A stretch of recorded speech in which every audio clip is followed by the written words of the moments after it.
तो जय हिंद दोस्तों, आप लोग जिस गाना को बेसब्री से इंतजार कर रहे थे वो गाना आ चुका है आज दोस्तों, 3 घंटा पहले।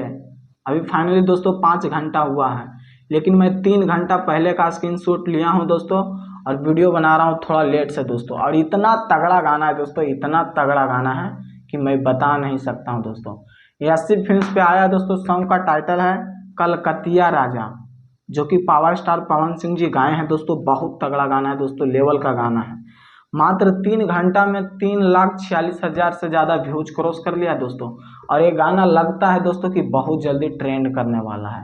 बहुत तगड़ा गाना है दोस्तों, लेवल का गाना है। म्यूजिक है प्रियांशु सिंह जी का और लिरिक्स है निक्की निहाल का दोस्तों। तो प्लीज़ एक बार जरूर जाके सुनिए, 80 फिल्म्स पे आप लोग को सुनने को मिलेगा कलकतिया राजा।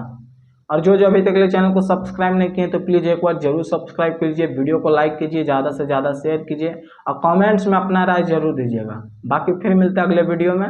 जय हिंद।